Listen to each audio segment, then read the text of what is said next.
Hariom Delhi blogs में आप सभी का स्वागत है। मेरे को भी 40 साल हो गया यार एज। बट मुझे समझ में नहीं आ रहा है कि सारे देश में ये चीज़ नहीं होता जो हमारे देश में होता है। कभी दूसरे देश में कोई लड़ाई हो, कुछ झगड़ा हो, चाहे कुछ भी हो डिस्टेंट, और साला इंडिया में कोने कोने में हर राज्य में कुछ ना कुछ उथल पुथल देखने को मिलता है।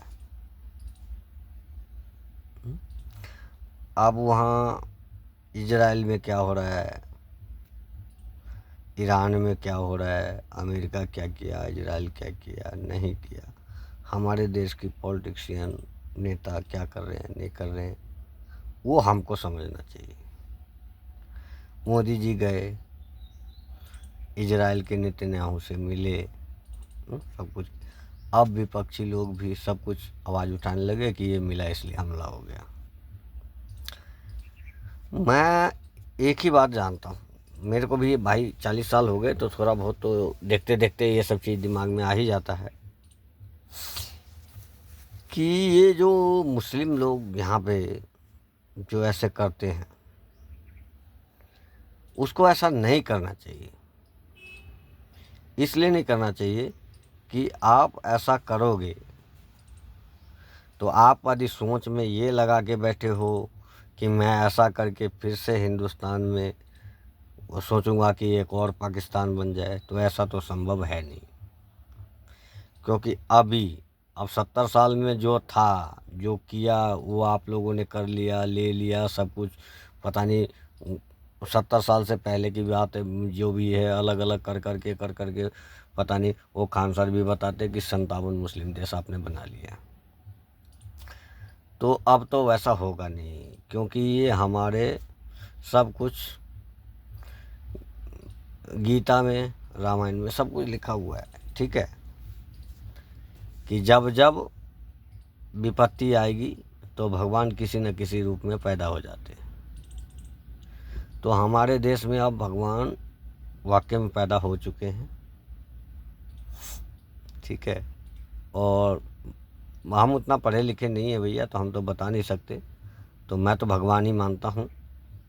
तो पहला तो नरेंद्र मोदी है, जो अपने दिमाग से फुल फॉर्म काम कर रहे हैं कि हमारे देश कैसा रहना चाहिए, कैसा नहीं रहना चाहिए। महाभारत का रचना कैसे हुआ था, कैसे नहीं हुआ था, वो हमारे से ज़्यादा ज्ञान हमारे प्राइम मिनिस्टर के पास है। तो हमारे प्राइम मिनिस्टर अभी भारत की वो महाभारत की रचना में अपना लगे हुए हैं। तो उसमें यही दिया गया था कि जो अपना समर्पण करेगा उसको तो विख्यात नाम रहेगा, वो भी एक गॉड के बराबर होगा। जैसे बर्बरिक ने भगवान श्री कृष्ण को अपने शीश दिए थे, तो आज भी उनके नाम से भाई पूजे जाते हैं। बोला था संसार तुम्हें पूजेगा, तो आज पूजते हैं। तो वैसे ही आज मान के चलो, इंडिया स्वयं श्री कृष्ण है। और हमारे मोदी जी और योगी जी एंड अमित शाह जी, ये तीनों का रूल मॉडल भाई हमको तो बहुत पसंद है। और ये तीनों मिलकर के ही देश को ऐसा बनाना चाह रहा है कि जो ये सब चीज़ देखने को अभी मिल रहा है ना आपको, कि आने वाले फ्यूचर में ये चीज़ आपको ना मिले। यही चीज़ हमारे नथुराम गॉडसे जी ने ही सोचा था कि जो चीज़ आज हम लोग देख रहे हैं और हमको देखने को मिल रहा है, ये चीज़ हमारे फ्यूचर में, हमारे जो आने वाली पीढ़ी होगा, उन सबको ये चीज़ देखने को ना मिले। लेकिन अब दुर्भाग्यवश उनके समय में ऐसा नहीं चला। अब आकर के मोदी जी, अमित शाह जी और योगी जी ये प्रयास कर रहे हैं कि भैया हम जो संघर्ष किए, वो संघर्ष हमारे जो आने वाले पीढ़ी है, हमारे वाले बच्चे हैं, उनको ये संघर्ष ना करना पड़े। इस चीज़ पे ही काम कर रहे हैं। आरएसएस 100% इसी चीज़ पे काम कर रहे हैं क्योंकि जब आज़ादी हुई थी ना, तो हिंदू को संरक्षण के लिए ही आरएसएस का एक संगठन बना था। ये हमने पढ़ा है, तो उसमें मैंने जो देखा है तो उसी आधार पे बोल रहा हूँ। तो जब हिंदू संरक्षण के लिए आरएसएस बना था, तो आरएसएस से ही हमारे ये तीनों, एक लेके गॉड गिफ्ट ही है, ये गॉड गिफ्ट ही है। आज पूरा संसार एकदम सदमे में, कोमे में, ऐसी हालात में, भयावह हालात में जी रहे हैं जिसकी अंत नहीं।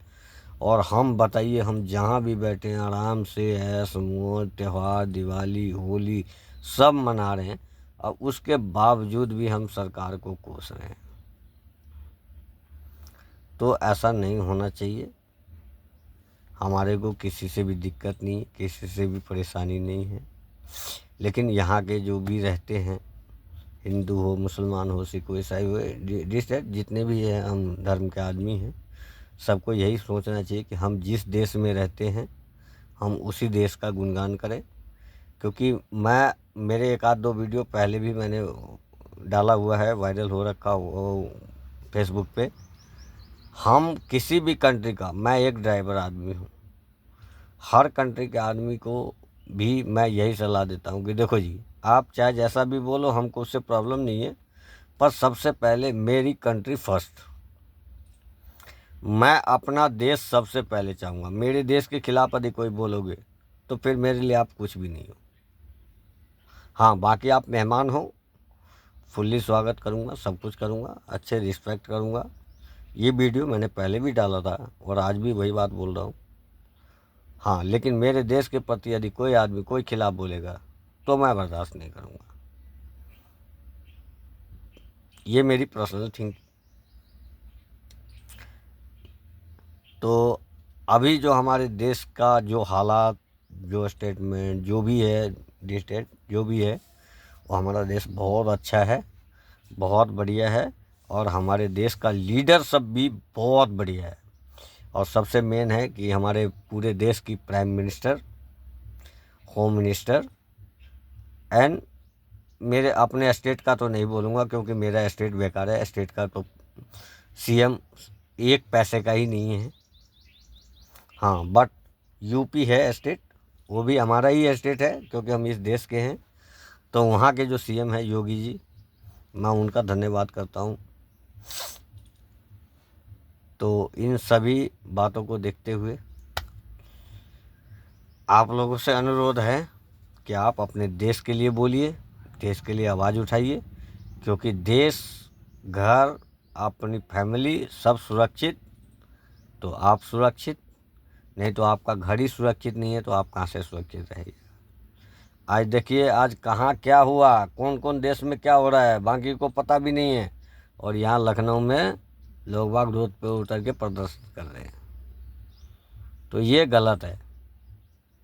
जिस देश में खाते हैं, जिस मिट्टी पे रहते हैं, उसका ही गुणगान कीजिए। आपका घर सुरक्षित रहेगा तब पूरा संसार सुरक्षित रहेगा आपके लिए। और ये आपका घर ही सुरक्षित नहीं है तो आप संसार कहाँ से देखिएगा। जब आप मर ही जाइएगा तो संसार देखिएगा कहाँ से। तो इसीलिए अपने देश को सुरक्षित देखिए कि अपने देश में सब कुछ बढ़िया चल रहा है, मस्त है, कोई दिक्कत नहीं है, कोई परेशानी नहीं है। तो दूसरे देश के प्रति खड़ा नहीं हुई, चाहे वो हिंदू हो, चाहे वो मुसलमान हो, चाहे वो कोई भी हो। यदि जिस मुसलमान भाइयों को यदि लगता है कि नहीं हिंदुस्तान सुरक्षित नहीं है, तो वाकई में इतने सारे वीडियो देखा मैंने, सब लोग बोल रहे हैं। एक लेडीज़ भी चिल्ला चिल्ला के बोलती है कि हमको ऑर्डर दो। अरे भैया, ऑर्डर कौन देगा? यदि आपके अंदर इतना ही जज्बा है तो आप चले जाइए ना, ऑर्डर की ज़रूरत ही नहीं है। आप जाइए ना, आप जाइए ईरान में जा कर के एकदम लड़िए, सब कुछ कीजिए। आपको जब हमें जज्बा होगा कि हम उसको मार देंगे, हम उसको कुछ कर देंगे, तो हमारे को किसी की इजाज़त की ज़रूरत ही नहीं है। वो तो फालतू का जनता को गुमराह कर रहे हैं। और जनता को गुमराह करने के लिए वो अपनी पब्लिसिटी पाने के लिए पता नहीं लोग बाग आजकल क्या क्या करते हैं। तो ऐसी पब्लिसिटी भी ठीक नहीं है, ये समझे। ऐसी पब्लिक सिटी भी ठीक नहीं है। अब हम 4 दिन से मान के चलिए अभी यहाँ बैठा हुआ है उदयपुर में, हमारे साथ इतनी परेशानी इतना दिक्कत हो रहा है। यहाँ पे एक क्या है, जस्टा होटल है, जस्टा करके होटल है, बहुत अच्छा होटल है, रूम भी बहुत अच्छे हैं, लेकिन यहाँ ड्राइवरों की कोई फैसिलिटी नहीं है, एक पैसे की फैसिलिटी नहीं है। ना आप ढंग से टॉयलेट जा सकते हैं, ना नहाने धोने का किसी भी चीज़ की फैसिलिटी नहीं है। तो जब ड्राइवर की फैसिलिटी नहीं होगी तो नेक्स्ट टाइम कौन ड्राइवर यहाँ पर आने आने का सोचेगा। तो इसीलिए अपने देश के लिए फोकस कीजिए। देश रहेगा तो आप रहोगे, देश नहीं रहेगा तो आप नहीं रहोगे, क्योंकि मेरा घर रहेगा तो ही मैं रहूँगा, तभी मेरी फैमिली रहेगी। तो सबसे पहला है मेरा देश। मेरे देश के प्रति चाहे वो कोई भी हो, यदि एक आवाज़ भी उठाए तो उसके मुंह पे सीधा तमाचा मारो। वह इंडिया इज फर्स्ट, सेकंड में तेरे देश, क्योंकि इंडिया से बढ़ के संसार में कोई देश नहीं है। और मोदी जी से मेरा एक ही अनुरोध है कि मोदी जी आप जिस रास्ते पे चल रहे हैं बस चलते रहिए, आप स्वयं प्रभु के अवतार है। ये चीज़ मैं अध्ययन किया, अब मुझे ऐसा लगा। तो मोदी जी आपसे एक ही रिक्वेस्ट है कि आप जो कर रहे हैं वो करते रहिए, संसार का कोई नेता ऐसा नहीं कर पाएगा जो आप कर रहे हैं। तो इसलिए हमारा देश हिंदुस्तान है, इस हिंदुस्तान के संरक्षण के लिए आपको जितना भी कष्ट जो भी झेलना पड़े, विपक्षी का गाली गलौज फन्ना चिन्ना जो भी डिस झेलना पड़े, आप झेल करके बस आप अपने मेरिट से आप आगे बढ़ते रहिए। भगवान आपके साथ है, क्योंकि आप तो खुद स्वयं भगवान के अवतार है, तो आपको कौन रोकेगा। जय श्री राम, जय बजरंगबली।